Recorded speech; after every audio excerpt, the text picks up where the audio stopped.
Hi Scorpio, welcome to your monthly tarot reading with me, Raphael Ray from Radiant Reality. It's an absolute pleasure to have you. Thank you so much for joining me. So, without further ado, I'm sorry that I'm late with these this month. I really do apologise.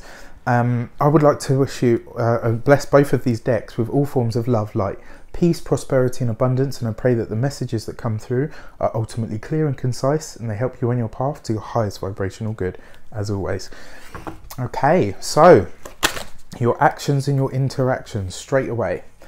You got the Five of Cups. Now this isn't a great card. You know me by now, guys. I don't bullshit you. I just tell you how it is and what I feel. Five of Cups. So in this position, so your actions and your interactions, this is, what your willpower is saying. It is talking about the experience that you're having and how you are interacting with life. Now, the thing about the Five of Cups is it actually represents mourning. It represents feeling a loss of some kind. It's a heavy card. It really is a heavy card. The number 5 talks about change, but usually fast, tumultuous change. The Five of Cups then talks about fast and tumultuous emotions. It talks about having so much emotion, and this is one of the things that I've always found about Scorpios. Everyone's like, oh, Scorpios are so withdrawn and dark. It's actually bollocks.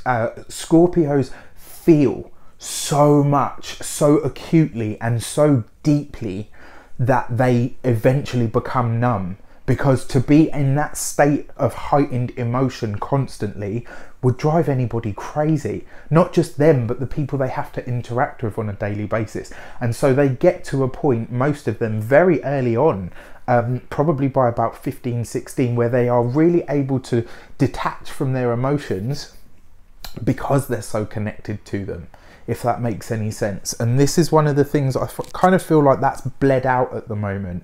In the month of April, you're going to really be questioning, did I let that go? Could I let that go? And this is the other thing, Scorpio is fixed water. I'm an Aquarius, I'm fixed air. I'm also a Leo rising, so I'm also fixed fire. So I'm the same. Letting things go, ooh, it's a really difficult process. The pincers on the Scorpio, it's a deep sign. And this month, you are, by external factors and also by extreme internal tides, I have to say this, guys, you know me by now, I kind of give you it as it is. This month is going to be a difficult month for Scorpios in terms of their internal world. Your internal ocean is going to be more than usual, is going to be roiling. The waves are going to be crashing against the shore and really, really going for it. And there's going to be a part of you that will want to retreat. There was going to be a part of you that's like, I can't cope with this, it's too much. And what you're going to try and do is shield yourself or shy away from the world. And actually, I challenge you to challenge yourself.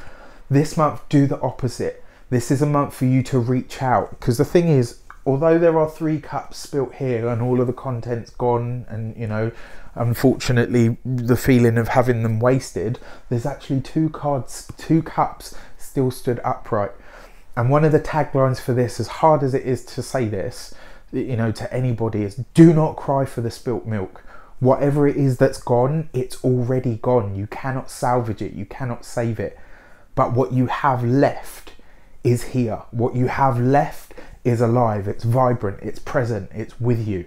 And you need to spend more time honouring and cherishing what has survived than you do energy on, focusing on, oh, what have I lost and what have I let go. This can no longer be about that. And this month, it's really, really important that you reach out. Whatever it is that you're mourning the loss of, you need to allow it to die its death. And that's, that's not an easy thing to say, because I can only imagine, especially, when my emotions are going crazy, and I'm a Cancer moon sign, so, I know, I know about emotions. For you guys, this is the experience that you're going to have, and I challenge you to challenge yourself. This is the month to reach out. It's not the time to withdraw and coalesce. So your actions and your interactions are very much going to be, you're going to be very much looking at your internal world and asking yourself the question, what can I let go here? And what do I need to let go of? what is actually just causing me harm, what is actually just upsetting me even more. So your money and your materials,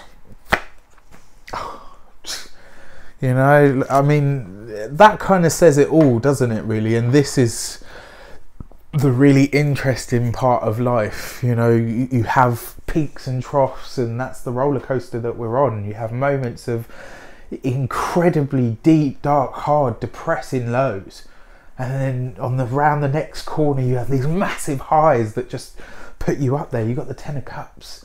I mean, this is one of the brightest, most happy cards in the deck. It's love, it's respect, it's honor, it's emotional fulfillment, it's emotional happiness.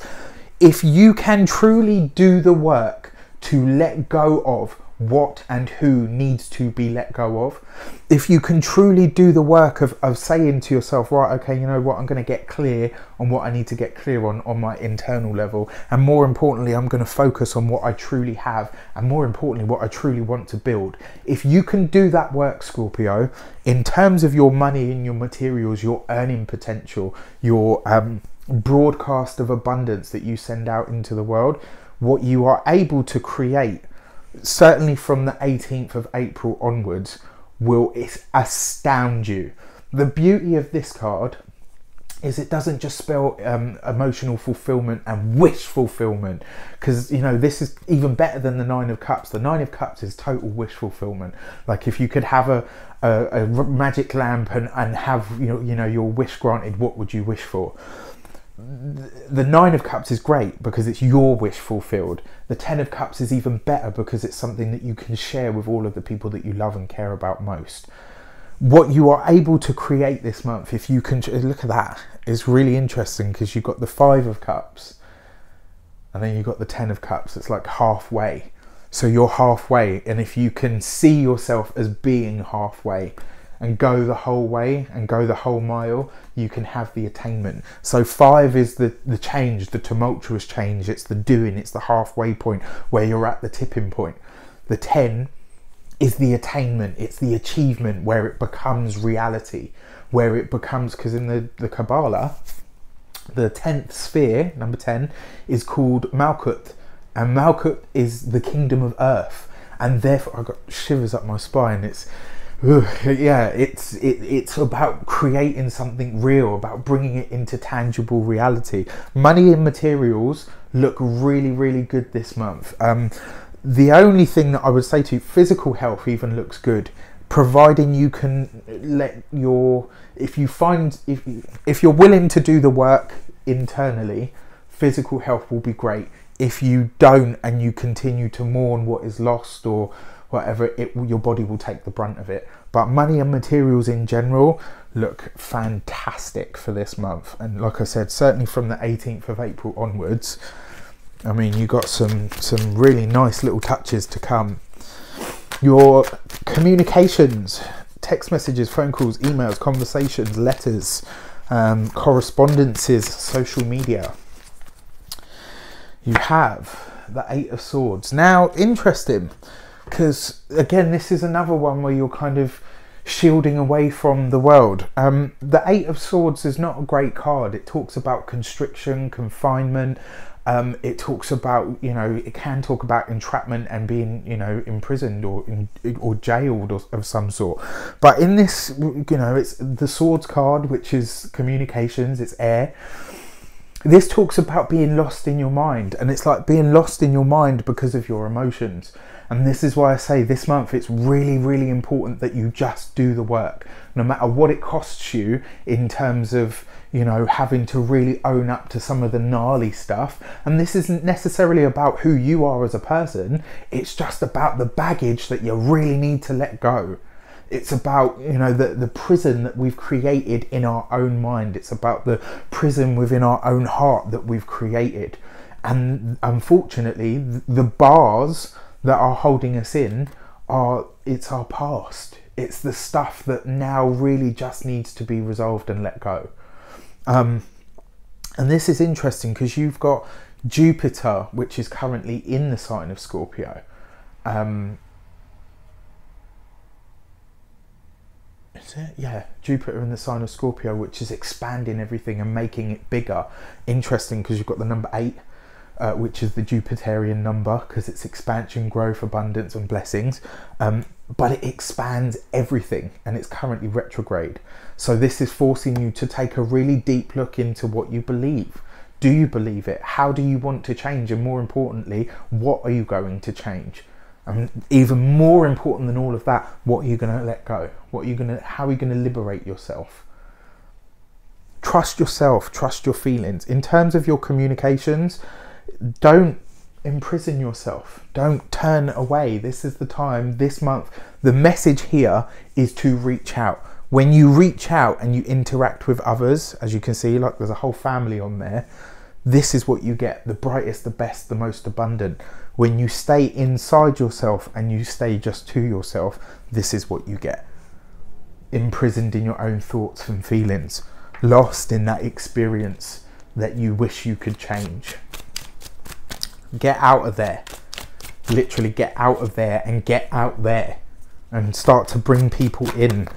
Oof, okay, and then finally your heart and your hearth. Your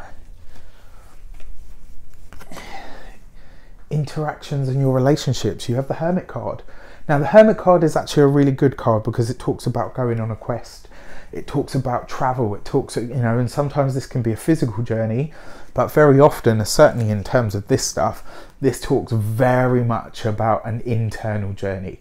And it talks about really going within so that you can pull out what needs to be pulled out.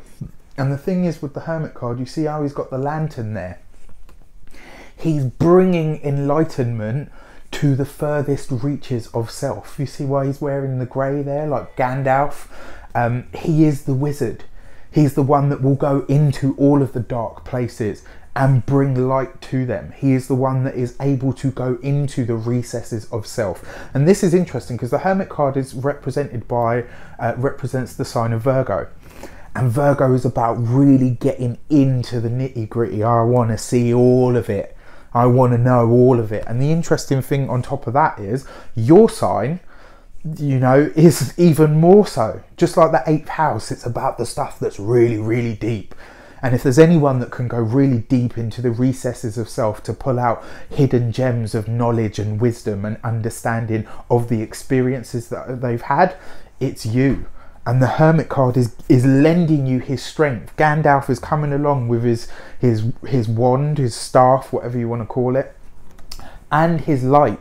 This is, in fact, if you've seen Lord of the Rings, as I'm sure most of you have, you shall not pass. That big light that he's able, I got shivers again down my spine. That big light that he's able to generate to fight this huge monster of fire and flame. That huge monster, that huge fire and flamey thing, that's the stuff in the past that's trying to keep you entrapped.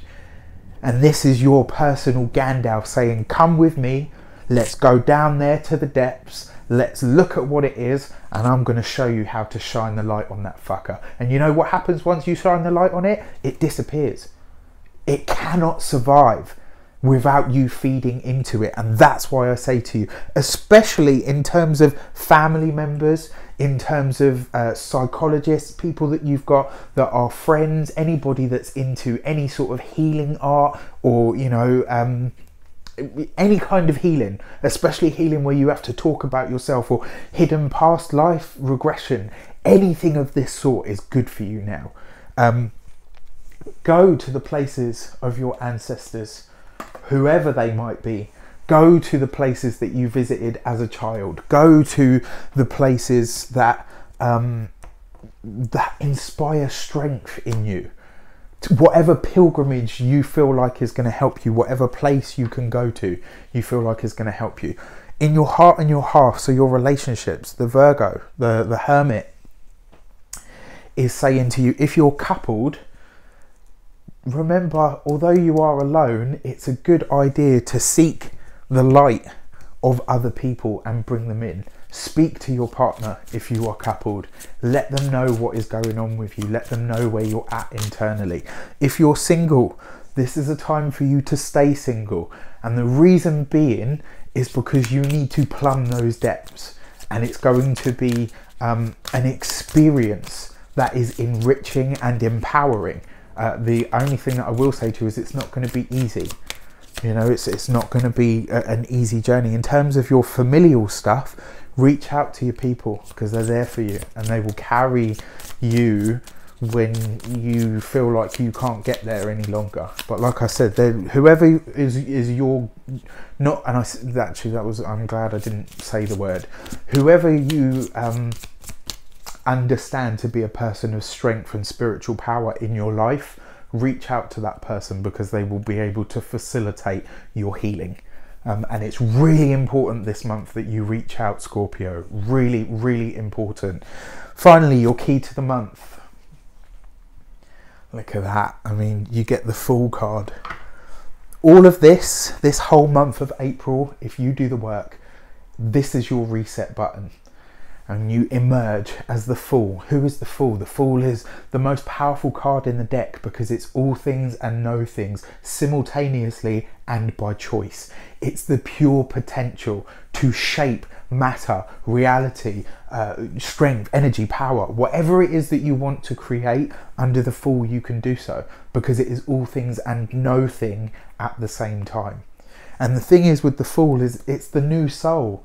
It's the new emergence. It's the new person or being or thing that emerges once all of the conditions are just perfect. Bam. Like a baby. You know, look, think about all of the miraculous things that have to occur for a child to be born. And remember, at one point, you're here, you're watching this video. You were born. You are already a miracle. And to become a miracle worker, you have the Fool card. If you can do the internal work this month, I promise you, you'll be looking at a vastly different life in just the space of a month. Your power time is from the 18th of April onwards. Scorpio, I wish you all the best of abundance, love, light, peace, prosperity, and abundance itself. Have an amazing month, and please, please share with me your stories. I would love to know how this month plays out for you. Take care, and I'll see you very soon.